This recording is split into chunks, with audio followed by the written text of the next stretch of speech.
Selamat malam, Bapak Ibu Saudara, jemaat yang terkasih dan dikasihi oleh Tuhan Yesus Kristus.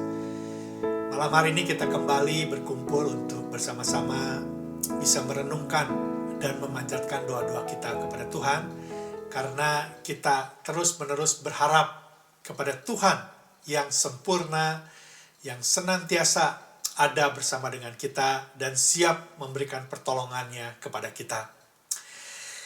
Itulah yang Daud kerjakan, lakukan di dalam kehidupannya. Di dalam menghadapi ujian dan pencobaan yang sangat berat, Daud terus-menerus berharap akan kasih setia Allah dan terus-menerus menguatkan dan meneguhkan hatinya untuk terus-menerus menggantungkan masa depannya kepada Tuhan. Sekalipun Daud menyadari bahwa keadaan yang sedang dihadapinya hari demi hari kelihatannya semakin memburuk. Itu yang Daud katakan di dalam kitab Mazmur, pasalnya yang ke-31, ayatnya yang ke-22 dan ayat yang ke-25. Bapak Ibu Saudara bisa membaca pasal ini secara keseluruhan. Saya hanya mengutip 2 ayat saja, ayat yang ke-22. Terpujilah Tuhan, sebab kasih setianya ditujukannya kepadaku dengan ajaib pada waktu kesesakan. 25. Kuatkanlah dan teguhkan hatimu, hai semua orang yang berharap kepada Tuhan. Kuatkan dan teguhkanlah hatimu, hai semua orang yang berharap kepada Tuhan. Saudara dan saya, kuatkan dan teguhkan ketika kita menaruh pengharapan kepada Tuhan. Berharap atau menaruh pengharapan kepada Tuhan merupakan salah satu anugerah yang perlu kita syukuri, karena hanya berharap atau menaruh pengharapan kepada Tuhan, maka kita sebagai orang percaya bisa terus-menerus melangkah menatap masa depan. Kita terus berani menghadapi berbagai macam ujian tantangan ke depan karena kita menaruh pengharapan kepada Tuhan. Namun demikian Bapak Ibu Saudara, sekalipun kita tahu bahwa berharap kepada Tuhan, terus-menerus menggantungkan masa depan kita kepada Tuhan merupakan satu kebenaran. Namun kita semua sadar bahwa menaruh pengharapan kepada Tuhan tidaklah semudah seperti kita membalikkan tangan kita, tidaklah sesederhana seperti yang kita pikirkan. Ada kalanya sepertinya pengharapan kita sia-sia. Doa-doa yang kita panjatkan kepada Tuhan sepertinya hanya menyentuh langit-langit rumah kita dan kembali berbalik kepada kita. Pengalaman seperti itu bukan saja menjadi pengalaman Bapak Ibu Saudara, tetapi juga menjadi pengalaman saya dan juga kebanyakan orang percaya yang menaruh pengharapan kepada Tuhan. Tidak terkecuali Daud, seorang yang berkenan kepada Tuhan, mengalami hal yang sama. Ketika dia menaruh pengharapan kepada Tuhan, sepertinya hari-hari yang dijalani semakin buruk. Sepertinya Tuhan memalingkan muka menjauh daripadanya. Tetapi melalui ayat yang barusan kita baca, artinya Daud sudah melewati itu semua, sehingga dia dengan berani mengatakan, tetap berharap kepada Tuhan. Kuatkan dan teguhkan, artinya terus-menerus berharap kepada Tuhan.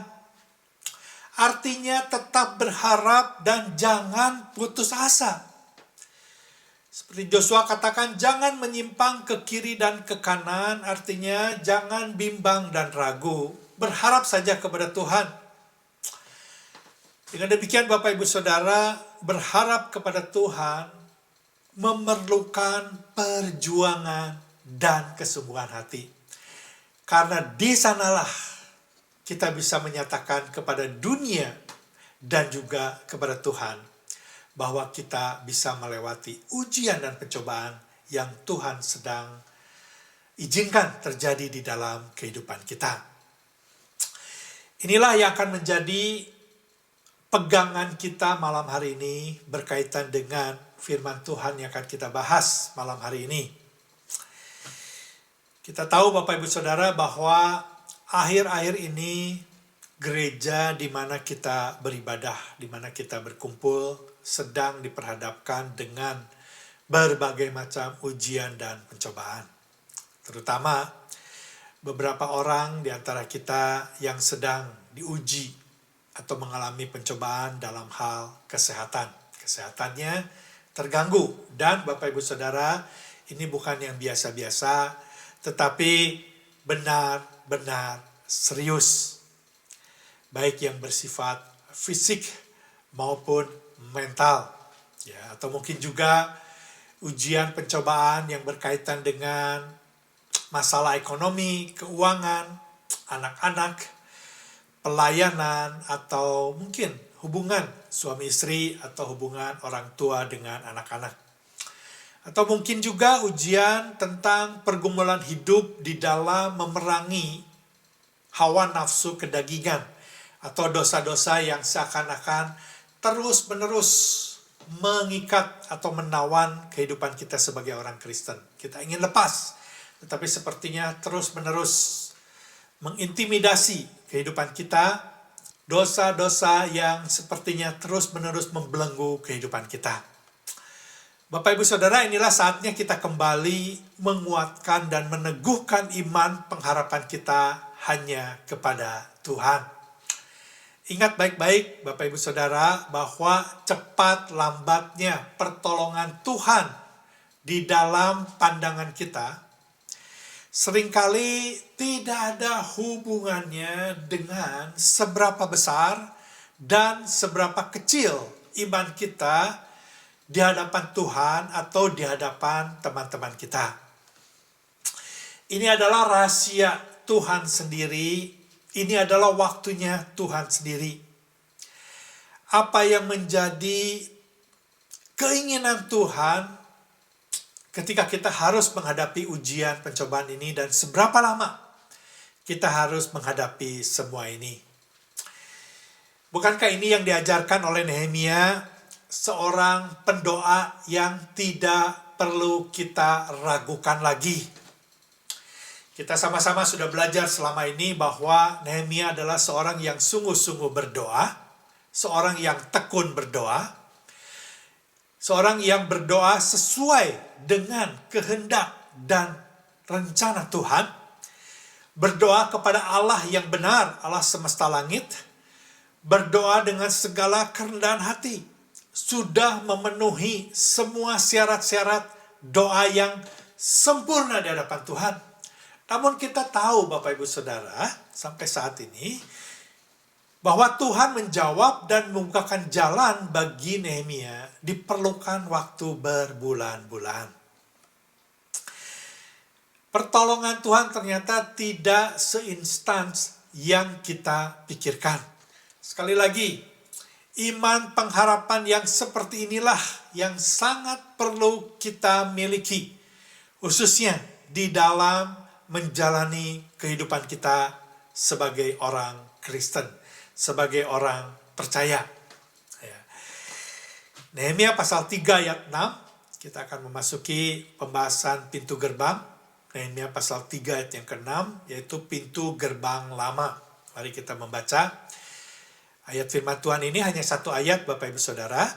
Pintu gerbang lama, ayat yang ke-6.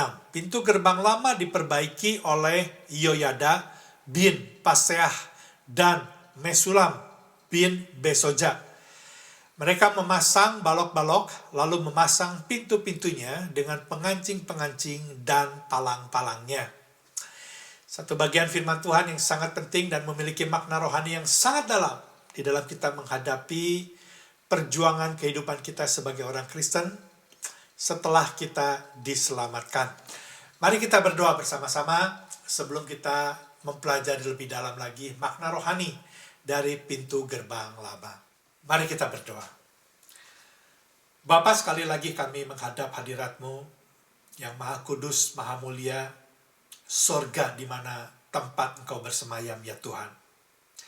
Kami berdoa biarlah Engkau sendiri yang sudah hadir di tengah-tengah kami dimanapun kami berada. Engkau menyatakan kasih dan kuasa-Mu di tengah-tengah kami ya Tuhan.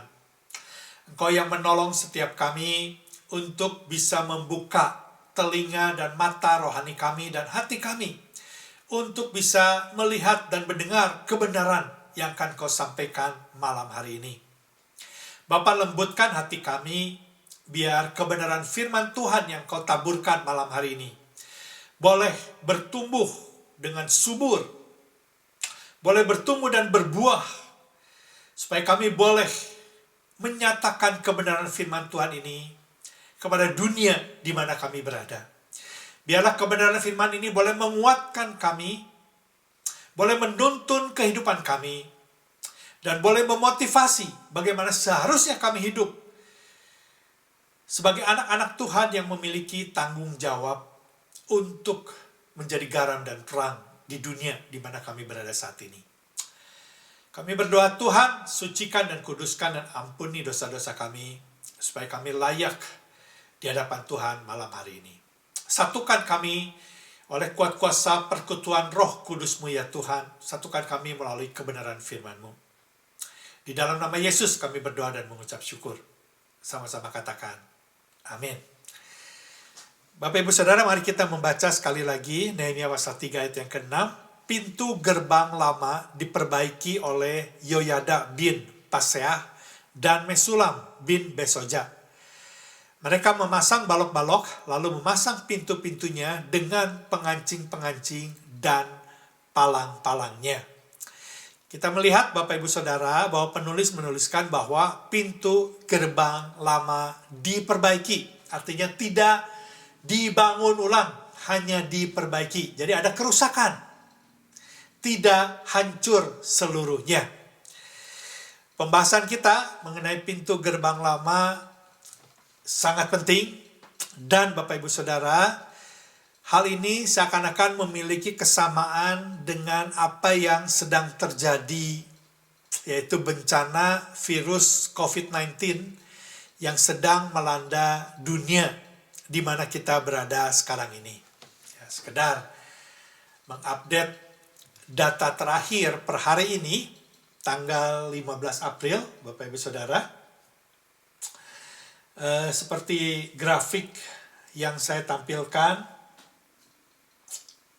di slide, Bapak Ibu Saudara bisa melihat bahwa dari awal Januari 2021 sampai per hari ini, kita melihat Bapak Ibu Saudara, khususnya bulan April, rata-rata orang yang terinfeksi di Kanada meningkat dengan cukup tajam.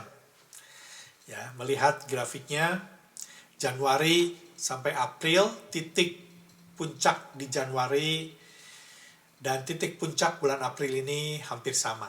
Artinya setelah menurun di Februari dan Maret, tiba-tiba April meningkat dengan cukup tajam. Dan kalau Bapak Ibu Saudara memperhatikan di British Columbia, ya, bulan April ini rata-rata orang yang terinfeksi dari tanggal 1 sampai hari ini kurang lebih 1.000 orang. Ya, artinya meningkat dengan cukup tajam. Mengapa hal ini bisa terjadi? Mungkin Bapak Ibu Saudara dan saya memperhatikan bahwa akhir-akhir ini orang-orang sudah tidak lagi terlalu peduli dengan protokol yang sudah ditetapkan oleh pemerintah, bagaimana seharusnya hidup di kehidupan yang baru atau new normal setelah pandemik COVID-19 melanda dunia di mana kita berada. Kita sepertinya kembali kepada kehidupan lama sebelum pandemik ini terjadi. Orang-orang sudah mulai tidak lagi memperhatikan bagaimana seharusnya menjaga jarak, menggunakan masker dengan benar, dan mencuci tangan sebagaimana seharusnya. Orang-orang sepertinya sudah lupa dan kembali kepada kehidupan yang lama, di mana mereka hidup seperti sebelum pandemi COVID-19 ini terjadi. Padahal sebenarnya dunia di mana kita berada sekarang ini belum bisa menyelesaikan secara tuntas.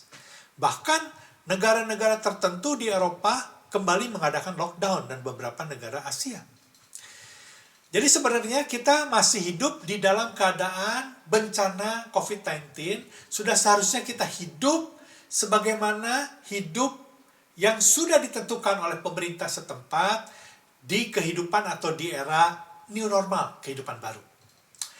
Bapak Ibu Saudara, seperti yang sudah saya katakan tadi bahwa ini ada kemiripan dengan kehidupan kita sebagai orang Kristen.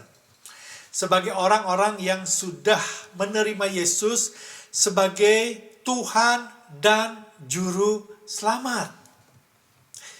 Kita sekarang hidup di kehidupan new normal, artinya di kehidupan sebagaimana seharusnya kita hidup sebagai orang percaya yang harus meninggalkan kehidupan lama kita.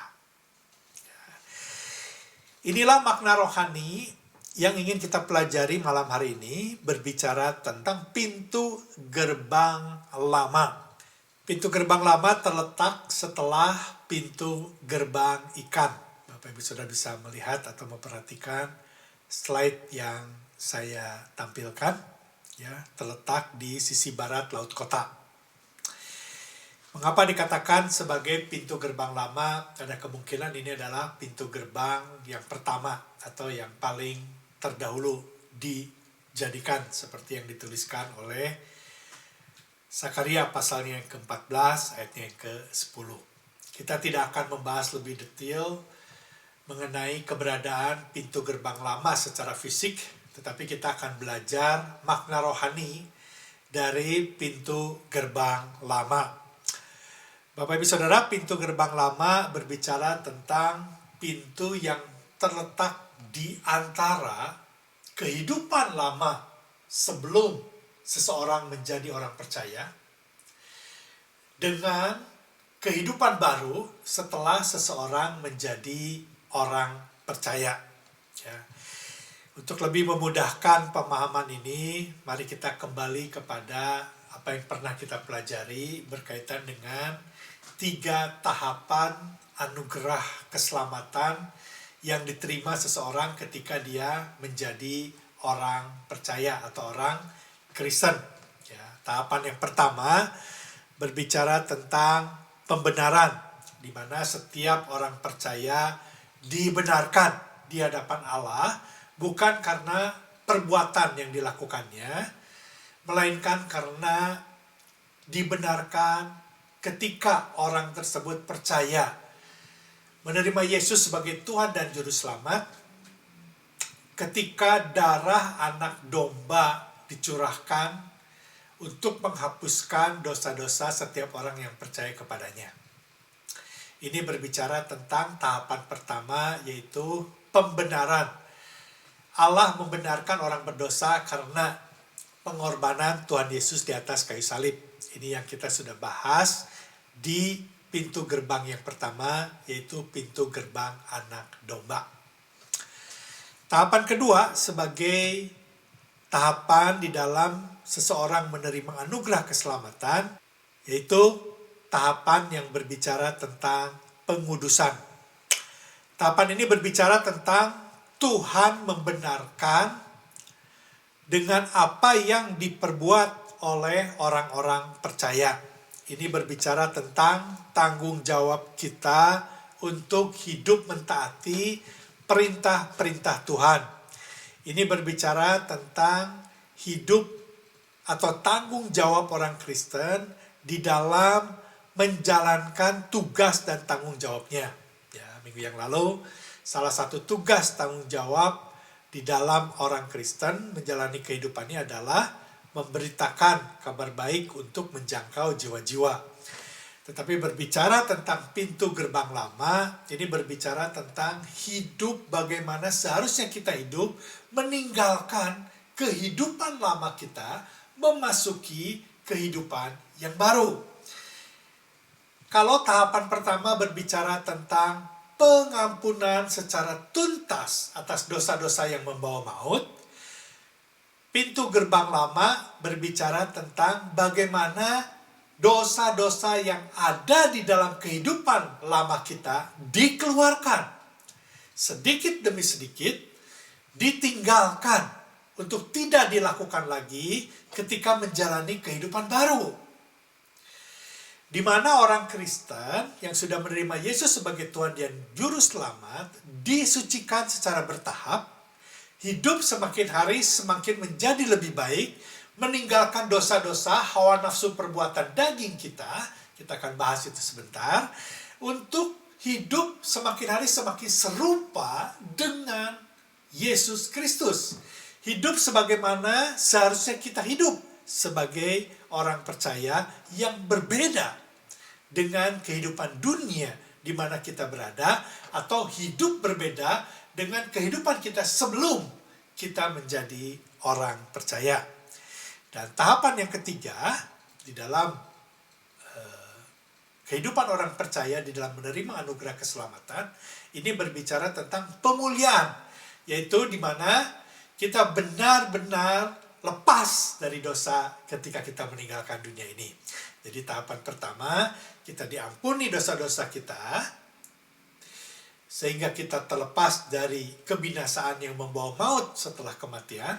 Tahapan yang kedua berbicara tentang penyucian atau pengudusan, dosa-dosa dikeluarkan dari kehidupan lama kita, memasuki kehidupan yang lebih baik, menjalani kehidupan kita yang semakin serupa dan segambar dengan Tuhan. Dan tahapan yang ketiga benar-benar dibebaskan dari kehadiran dosa di dalam kehidupan kita ketika kita meninggalkan dunia ini. Itu adalah 3 tahapan. Dan hari ini berbicara tentang pintu gerbang lama. Sekali lagi berbicara tentang tahapan yang kedua, yaitu tahapan dosa-dosa dikeluarkan dari dalam kehidupan kita sebagai orang percaya. Ini meninggalkan kehidupan lama, memasuki kehidupan baru. Untuk lebih memahami apa yang dimaksud dengan meninggalkan kehidupan lama, memasuki kehidupan baru, sebagaimana yang Tuhan inginkan, kita akan sama-sama belajar dari tulisan Paulus yang dia sampaikan kepada jemaatnya yang ada di Efesus. Kita tahu kitab Efesus ada 6 pasal. Pasal pertama sampai pasal ketiga berbicara tentang tahapan pertama, yaitu pembenaran di dalam Kristus. Dan mulai pasal yang keempat sampai pasal yang keenam berbicara tentang tahapan pengudusan, atau bagaimana kita hidup untuk dengan melalui pertolongan Roh Kudus, dosa-dosa yang ada di dalam diri kita terus-menerus dikeluarkan sedikit demi sedikit, sehingga kehidupan kita semakin kudus dan benar di hadapan Tuhan, sehingga kita berjalan menjalani kehidupan kekristenan kita di new normal, atau keadaan yang sebagaimana seharusnya kita hidup sebagai orang percaya. Saya akan bacakan pasal yang keempat, ayat yang ke-17 sampai ayat yang ke-32. Ayat yang ke-17, sebab itu kukatakan dan kutegaskan ini kepadamu di dalam Tuhan, jangan hidup lagi sama seperti orang-orang yang tidak mengenal Allah, atau belum diselamatkan maksudnya, dengan pikirannya yang sia-sia dan pengertiannya yang gelap, jauh dari hidup persekutuan dengan Allah, karena kebodohan yang ada di dalam mereka dan karena kedegilan hati mereka. Perasaan mereka telah tumpul sehingga mereka menyerahkan diri kepada hawa nafsu dan mengerjakan dengan serakah segala macam kecemaran. Apa yang dimaksudkan oleh Paulus? Dia menjelaskan di ayatnya yang ke-25. Karena itu buanglah dusta dan berkatalah benar seorang kepada yang lain, karena kita adalah sesama anggota. 26. Apabila kamu menjadi marah, janganlah kamu berbuat dosa. Janganlah matahari terbenam sebelum padam amarahmu. Jangan memegang dendam. Ya. 27.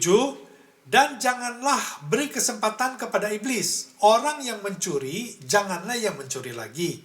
Tetapi baiklah ia bekerja keras dan melakukan pekerjaan yang baik dengan tangannya sendiri, supaya ia dapat membagikan sesuatu kepada orang yang berkekurangan.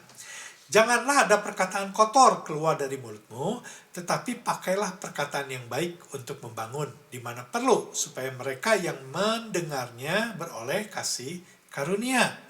Dan janganlah kamu mendukakan Roh Kudus Allah yang telah memeteraikan kamu menjelang hari penyelamatan. 31. Segala kepahitan, kegeraman, kemarahan, pertikaian, dan fitnah hendaklah dibuang di antara kamu. Demikianlah pula segala kejahatan. Ini semua kehidupan lama atau kehidupan orang-orang Efesus yang belum mengenal Kristus. Setelah mengenal Kristus, kita harus meninggalkan itu semua. Ayat yang ke-20, tetapi kamu bukanlah demikian. Kamu telah belajar mengenal Kristus, artinya sudah dipersatukan. Paulus sedang mengajarkan bagaimana seharusnya hidup sebagai manusia baru. Hidup di new normal setelah meninggalkan kehidupan lama. 21, karena kamu telah mendengar tentang dia dan menerima pengajaran di dalam dia menurut kebenaran yang nyata dalam Yesus. Yaitu bahwa kamu berhubung dengan kehidupan kamu yang dahulu harus menanggalkan manusia lama yang menemui kebinasaannya oleh nafsunya yang menyesatkan. Supaya kamu dibaharui di dalam roh dan pikiranmu. Bagaimana caranya? Melalui kebenaran-kebenaran firman Tuhan. Dan mengenakan manusia baru yang telah diciptakan menurut kehendak Allah di dalam kebenaran dan kekudusan yang sesungguhnya. Tetapi hendaklah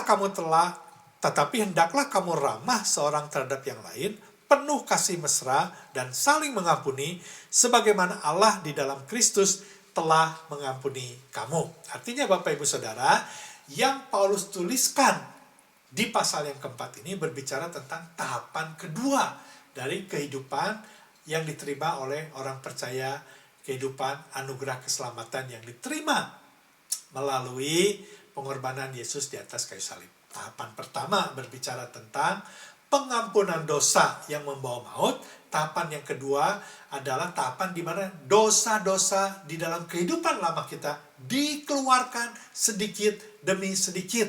Sehingga hidup kita semakin kudus dan semakin benar di hadapan Tuhan. Sehingga kehidupan kita sebagai orang percaya semakin serupa dan segambar dengan Tuhan. Ini adalah rencana awal Tuhan menciptakan manusia. Menjadi wakil Allah di muka bumi ini. Rencana dan kehendak Allah tidak berubah. Dia merencanakan Adam dan Hawa menjadi wakil Allah di muka bumi dengan mencerminkan karakter-karakter Allah. Itu terjadi atau dilanjutkan, disempurnakan kepada setiap kita yang sudah dilahir barukan. Yang sudah menerima kelahiran baru, hidup di dalam new normal seperti seharusnya kita hidup sekarang sebagai orang percaya. Bapak Ibu Saudara, inilah pintu gerbang lama, di mana kita sebagai orang-orang percaya melanjutkan karya Allah. Yang pertama kali di mana Allah merencanakan Adam dan Hawa untuk hidup sebagaimana seharusnya, yaitu menjadi rupa gambar Allah di muka bumi ini, menjadi wakil-wakil Allah di muka bumi ini untuk menyatakan karakter-karakter Allah yang kudus, yang suci. Dengan jatuhnya Adam dan Hawa di dalam dosa, rencana Allah tidak berhenti dan tidak berubah. Dia tetap menghendaki manusia tetap menyatakan gambar rupa Allah di muka bumi ini, dan itu digenapi melalui pengorbanan Yesus di atas kayu salib, sehingga setiap kita yang percaya kepadanya, yang sudah menerima Yesus sebagai Tuhan dan Juru Selamat, dimungkinkan untuk kembali menyatakan karakter-karakter Allah di muka bumi ini. Dan lebih daripada itu, kita wajib menyatakan karakter-karakter Allah di muka bumi ini. Pintu gerbang lama merupakan gambaran di mana kita sebagai orang percaya meninggalkan kehidupan lama kita, memasuki kehidupan yang baru. Di mana kita hidup sebagaimana seharusnya kita hidup dengan menyatakan karakter-karakter Allah. Bapak Ibu Saudara, kita sama-sama tahu, kita sama-sama memiliki kerinduan yang sama untuk menjadi garam dan terang di muka bumi ini. Untuk menyatakan karakter-karakter Allah. Kita tahu kita dipanggil untuk itu, tetapi kita juga tahu ini bukan perkara yang mudah. Oleh sebab itu, sejak awal, Daud sudah mengajarkan kepada kita, di ayat yang ke-22-25, saya baca sekali lagi, terpujilah Tuhan sebab kasih setianya ditujukannya kepada kita dengan ajaib pada waktu kesesakan. Kuatkan dan teguhkan hatimu, hai semua orang yang berharap kepada Tuhan. Kita tahu Bapak Ibu Saudara, untuk menjalani kehidupan baru kita di era new normal sebagai orang percaya tidak mudah. Tetapi kita bersyukur kepada Tuhan karena Allah Roh Kudus yang ada di dalam kehidupan kita. Ketika kita sungguh-sungguh berharap kepadanya dengan menguatkan dan memegang teguh iman percaya kita kepada Tuhan. Sekali lagi, ini bukan perkara mudah, ini satu perjuangan. Sedikit demi sedikit, Allah Roh Kudus akan menolong kita mengeluarkan dosa-dosa lama kita. Sedikit demi sedikit kita akan semakin serupa dan segambar dengan Tuhan. Sedikit demi sedikit kita akan semakin hidup benar di hadapan Tuhan. Dan kita percaya dengan cara seperti itu, dengan terus-menerus menggumuli kehidupan kita, untuk kita terus-menerus meninggalkan kehidupan lama kita, maka kita akan hidup semakin serupa dan segambar dengan Tuhan, sebagaimana seharusnya Tuhan ingin kita hidup. Saya harap pintu gerbang lama menjadi pintu gerbang yang terus-menerus ada di dalam benak dan hati pikiran kita, untuk mengingatkan kita untuk hidup meninggalkan kehidupan lama kita demi kemuliaan Tuhan. Hidup semakin serupa dan segambar dengan Tuhan. Amin Bapak Ibu Saudara. Mari kita mengangkat doa-doa kita di hadapan Tuhan. Bapa kami yang maha baik dan maha kasih, puji syukur atas kemurahan hati-Mu, sehingga kami Kau izinkan untuk menghadap kembali ke hadirat-Mu, menyatukan hati kami, dan mengangkat doa kami bersama-sama pada malam hari ini. Kami memohon ya Bapa, agar coronavirus bisa berhenti menyebar, dan angka yang terinfeksi bisa turun. Kami mohon pertolongan-Mu ya Tuhan, supaya semua orang memiliki self-disiplin dan kesadaran untuk selalu mengikuti protokol kesehatan. Dan biarkanlah Roh Kudus-Mu selalu mengingatkan semua orang untuk saling mengasihi dan menghormati satu dengan yang lain, dan dapat bekerja sama sehingga wave ketiga yang kami alami saat ini cepat terlewatkan. Kami mohon kesembuhan bagi semua orang yang terkena COVID-19. Biarlah mereka merasakan kasih-Mu dan your healing melalui treatment dan pengobatan yang diberikan dari dokter dan suster yang merawat dan menjaga mereka. Kami mohon Engkau mengangkat rasa takut, panik, stres, dan kesepian bagi mereka yang sedang menjalankan karantin, dan menggantinya dengan kasih dan damai sukacita-Mu.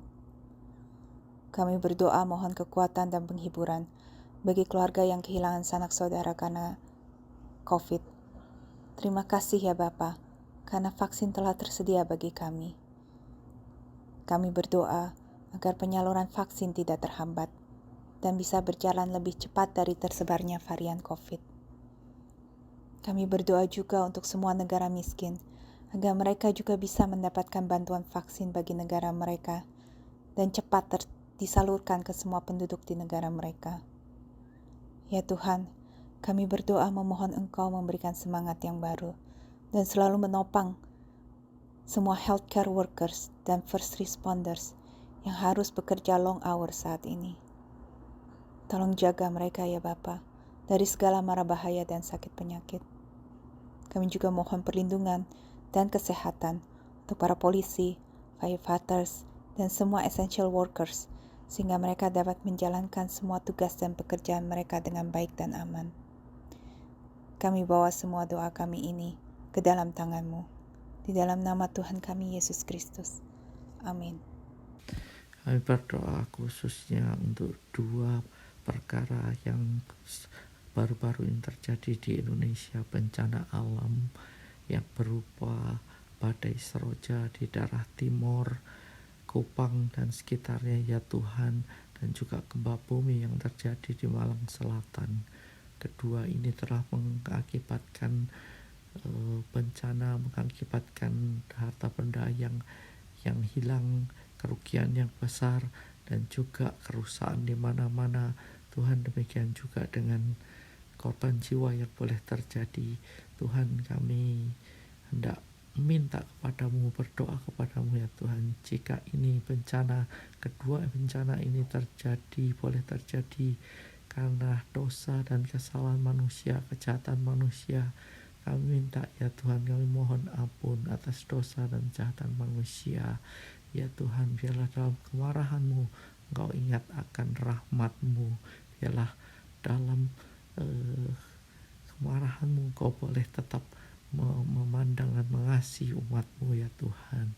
Tuhan, jikalau bencana ini terjadi karena kesombongan manusia, kami minta ya Tuhan, biarlah Engkau menunjukkan kedahsyatan bencana ini, manusia boleh merendahkan hati, merendahkan diri di hadapan-Mu, mengerti bahwa mereka tidak mampu, tidak bisa mengatasi bencana melebihi daripada kemampuan dan akal mereka sendiri. Ya Tuhan, jikalau bencana ini boleh terjadi karena Engkau hendak menguji umat-Mu ya Tuhan, kami minta biarlah umat-Mu boleh keluar seperti api yang memurnikan emas. Mereka boleh tahan, mereka boleh melihat tetap cinta kepadamu, tetap mengasihi Engkau lebih dari segala sesuatu ya Tuhan. Hidup mereka tetap boleh dipersembahkan kepadamu ya Tuhan. Jikalau bencana ini terjadi untuk menguji, untuk melihat tangan kasih dari gereja-Mu yang ada di Indonesia, Tuhan, biarlah Engkau juga menunjukkan, biarlah gereja-gereja-Mu ini mau bergotong royong bersatu untuk memberikan persembahan bagi bencana ini ya Tuhan. Kerelaan, kesediaan mereka tidak memikirkan diri sendiri, gereja mereka sendiri, tapi benar-benar memikirkan umat manusia lainnya ya Tuhan yang sedang tertimpa bencana. Terima kasih Tuhan, kami berdoa untuk pemerintah Indonesia, biarlah dengan penuh keadilan dan kerelaan mereka boleh tetap memberikan bantuan dengan segera, dengan cepat kepada daerah-daerah ini ya Tuhan. Terima kasih Tuhan, dalam nama Tuhan Yesus kami berdoa. Amin. Tuhan Yesus, kami berdoa buat saudara-saudara kami yaitu para penginjil. Terima kasih Tuhan, Engkau telah memanggil laskar-laskar-Mu yaitu para penginjil untuk mengabarkan Injil keselamatan, kasih, sukacita, dan memberi pengharapan kepada mereka yang tidak mengenal Engkau Tuhan. Melalui para penginjil ini, banyak jiwa-jiwa yang tidak terjangkau dapat mendengar kabar keselamatan, mengenal dan mengalami Engkau secara pribadi. Kuatkanlah para penginjil ini Tuhan. Lindungi mereka dari sakit penyakit, dari mara bahaya. Cukupilah kebutuhan mereka, terutama di masalah pandemik ini Tuhan. Tuhan Yesus, kami mau berdoa buat negara kecil Myanmar yang dulu disebut Burma, yang mayoritasnya beragama Buddha. Terima kasih Tuhan atas belas kasihan-Mu, kasih karunia-Mu, dan lawatan-Mu untuk negara ini. Melalui penginjil-penginjil yang Engkau utus ke sana, banyak sekali pertobatan dan jiwa yang diselamatkan. Kami berdoa Tuhan, jamah hati para tentara untuk mempunyai hati yang peka akan peri kemanusiaan dan takut akan Tuhan mereka di dalam memperlakukan para penginjil dan juga umat Kristen di sana. Tuhan, lindungilah anak-anak-Mu. Tuhan, kirimlah malaikat-malaikat-Mu, lakukanlah mukjizat dan kuasa dan urapan bersama mereka. Kami berdoa terutama pada penginjil di pedalaman yang sangat sukar mendapat suplai makanan di masa pandemik ini Tuhan. Tolong mereka Tuhan. Belas kasihan, kasih karunia-Mu dan kuasa-Mu bekerja dalam kehidupan mereka. Penuhkan kebutuhan pangan mereka Tuhan. Kirimlah organisasi-organisasi yang terbeban untuk bisa menjangkau mereka sehingga makanan bisa sampai ke tempat yang membutuhkan. Tuhan, kami berdoa untuk para penginjil dan orang-orang yang percaya di sana untuk lebih kuat iman mereka, tidak putus asa, hati yang tenang, penuh hikmat, dan berhati-hati dan peka akan tuntunan Engkau di dalam segala tindakan mereka untuk keselamatan mereka. Tuhan, kami serahkan penginjil-penginjil ini dan anak-anak-Mu di Myanmar ke dalam tangan-Mu yang penuh maha kasih dan maha kuasa. Terima kasih Tuhan. Tuhan, kami berdoa buat penginjil di China dan para pengikutnya di sana Tuhan. Lindungi mereka Tuhan, kirim malaikat-malaikatmu Tuhan. Kiranya iman mereka lebih kuat lagi dan tanganmu, kuasamu, mukjizatmu dan urapanmu tercurah kepada mereka. Hikmat dan kebijaksanaan mereka untuk berhati-hati dan peka akan suaramu dan tuntunanmu dalam setiap langkah mereka untuk keselamatan mereka.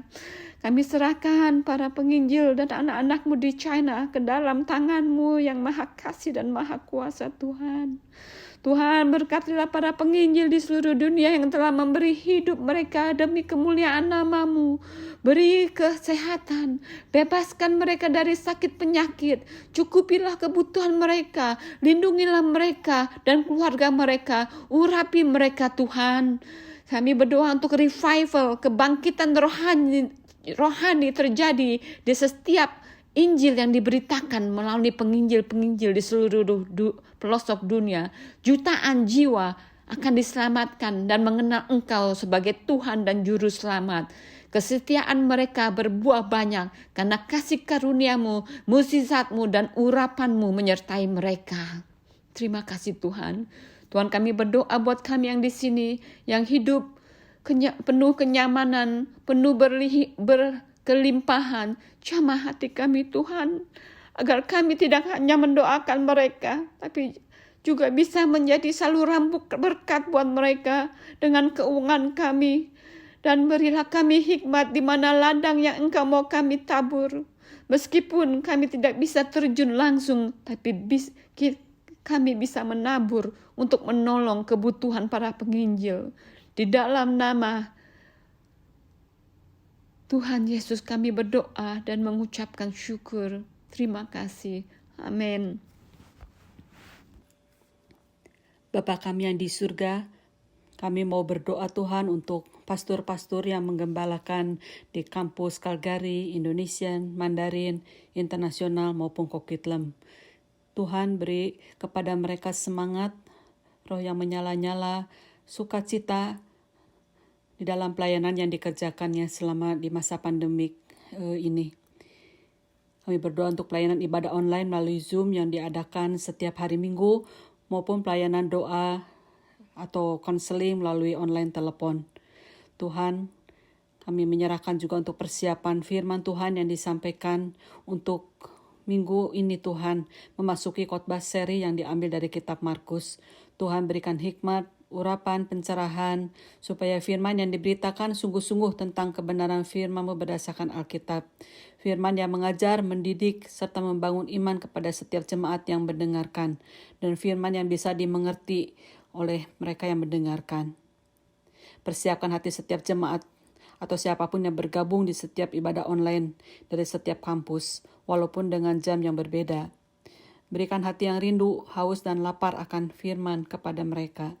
Dan mereka juga boleh menyediakan waktu mereka untuk beribadah bersama-sama saudara-saudara seiman, walaupun secara virtual. Tuhan yang menjaga, melindungi, dan memelihara kesehatan para pastor dan keluarganya masing-masing. Kami berdoa juga ya Tuhan, untuk mereka yang terlibat dalam pelayanan ibadah online, baik itu tim musik, pujian, maupun yang membantu untuk secara teknikal sehingga ibadah online Zoom ini berjalan dengan baik dan lancar. Tidak ada hambatan apapun selama jalannya ibadah online Zoom ini. Terima kasih Tuhan, kami serahkan doa kami ini ke dalam tangan-Mu. Dalam nama Yesus kami berdoa dan mengucap syukur. Amin.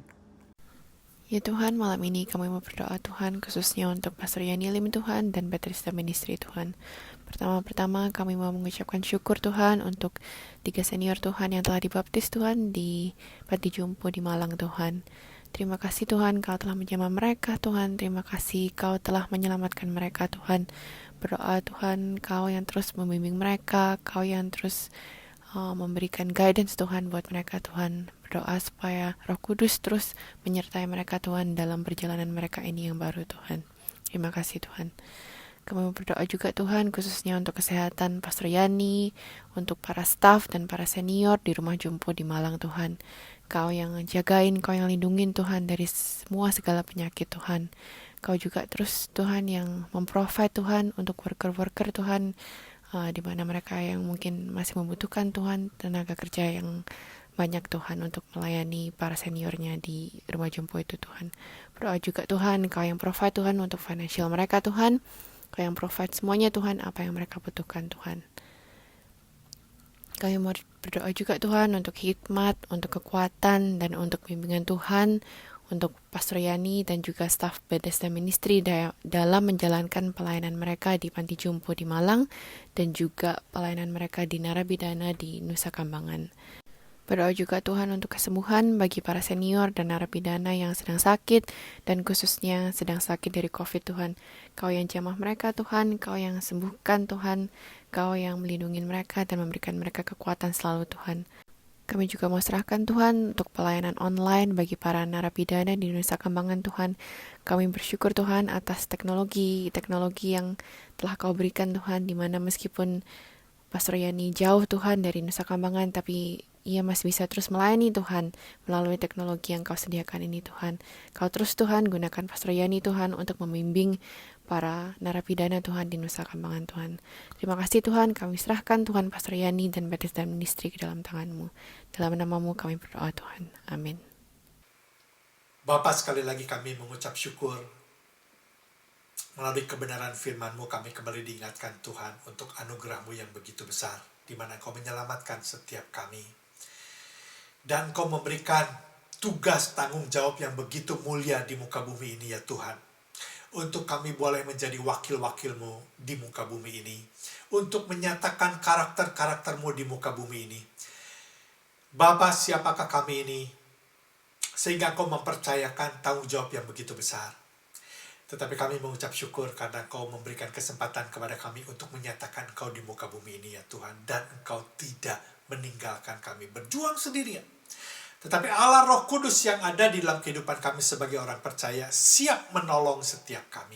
Tuhan, kuatkan dan teguhkan hati kami ya Tuhan. Untuk terus berharap kepadamu, tidak putus asa. Terus berjuang melalui pertolongan-Mu ya Tuhan. Untuk hidup semakin hari semakin berkenan di hadapan-Mu. Semakin benar di hadapan-Mu. Sehingga nama-Mu dimuliakan melalui kehidupan kami. Ada karakter-karakter Allah yang dinyatakan. Hidup kami penuh dengan kasih, baik kepadamu maupun kepada sesama ya Tuhan. Terima kasih untuk privilege yang Kau berikan ini ya Tuhan, untuk kesempatan yang Kau berikan ini. Kami menyerahkan sisa kehidupan kami ke dalam tangan-Mu. Di dalam nama Yesus kami berdoa dan mengucap syukur. Sama-sama katakan, amin.